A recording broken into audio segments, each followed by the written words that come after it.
India गठबंधन बना है तब से लगातार अपना दल को इंडिया गठबंधन के एक प्रमुख अंग के रूप में न्योता देकर के हमको हर बैठक में और जो भी हमारी प्रस्तावित और डिस्कस्ड सीटें थी हमने उन्हीं को घोषित किया है राष्ट्रीय अध्यक्ष जी के द्वारा।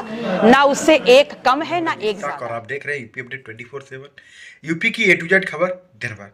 दोस्तों, जैसा कि आप सभी को पता है, अखिलेश यादव ने पल्लवी पटेल जो कहीं ना कहीं एक ओबीसी कैटेगरी में कहीं ना कहीं कबीर और बुद्ध के मार्गों पर चलने वाली जो कहीं ना कहीं शोषितों और वंचितों की आवाज़ उठाने वाली पल्लवी पटेल को अपनी पार्टी से निष्कासित कर दिया है। वहीं आज उन्होंने प्रेस कॉन्फ्रेंस में कहा कि मैं पीडीए का हिस्सा हूं और बनी रहूंगी।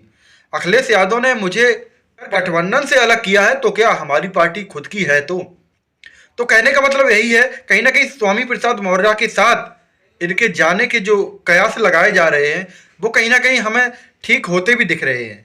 आगे राजनीति में होता क्या है वो आगे देखने लायक होगा। बाकी अभी जो आज उनकी प्रेस कॉन्फ्रेंस के जरिए से जब उन्होंने कहा है तो उन्होंने यही कहा है कि मैं पीडीए का हिस्सा हूँ और इंडिया गठबंधन का हिस्सा हूँ। और कहीं ना कहीं जो इंडिया गठबंधन से जो प्रदेश अध्यक्ष है कहीं ना कहीं कांग्रेस के मल्लिकार्जुन खड़गे जी, उनसे उनकी वार्ता लगातार चल भी रही है। बाकी आगे भी वो कोशिश करेंगी कि हर हाल में वो इंडिया गठबंधन के साथ ही जाएंगी। और जब उनसे पूछा गया कि एनडीए गठबंधन के साथ जाने का आपका क्या इरादा है तो उन्होंने कहा ये उस समय की बात होगी जब हमें इंडिया गठबंधन में जगह नहीं मिलेगी, तब मैं एनडीए के बारे में सोचूंगी। बाकी फिलहाल उनकी प्रायोरिटी जो है वो कहीं ना कहीं इंडिया गठबंधन के लिए ही है। और कहीं ना कहीं ये भी कयास लगाया जा रहा है कि वो स्वामी प्रसाद मौर्य के साथ भी आना चाहेंगी। अभी शायद ना ऐसा हो पाए, लेकिन उम्मीद है कि अगर विधानसभा चुनाव में हो सकता है ये दोनों लोग एक साथ खुल के आ जाएं।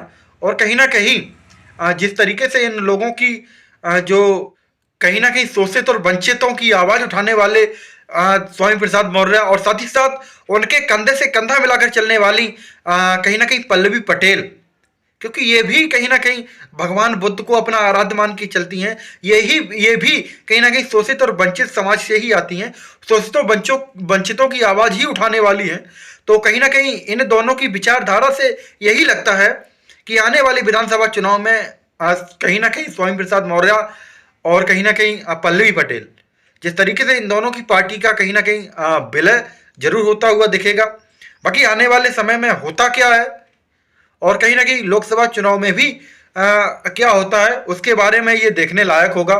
तो मैं अपने दर्शकों को बता दूं कि ये जो चुनाव है लोकसभा चुनाव वो कहीं ना कहीं सिर्फ दो ही मुद्दों पर होने वाला है।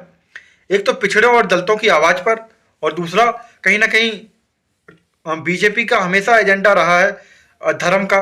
तो क्योंकि उनका नारा भी है कि अयोध्या का तो काम कुल मिला के हो ही गया, बाकी अब इन लोगों का कहना ये है कि काशी और मथुरा बाकी है। बाकी आप सभी को पता है लोग जो है वो धर्म के नाम पर कितने अंधे हैं, आप सभी को पता है, वो आप सभी से किसी से छिपा नहीं है। बाकी अब देखना यही होगा, लोग धर्म से ज़्यादा अपने संविधान को तरजीह देते हैं, अपने कहीं ना कहीं मूल भविष्य को कहीं ना कहीं तरजीह देते हैं।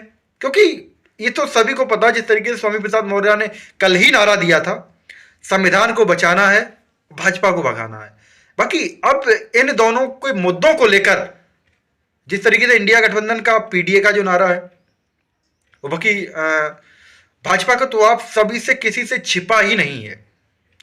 तो बस अब यही देखना होगा कि पीडीए मजबूत हो पाता है पिछले दलित अल्पसंख्यकों के साथ, जो कहीं ना कहीं पीडीए कहीं ना कहीं पूरे समूचे भारत में करीब 85% तक तो है ही।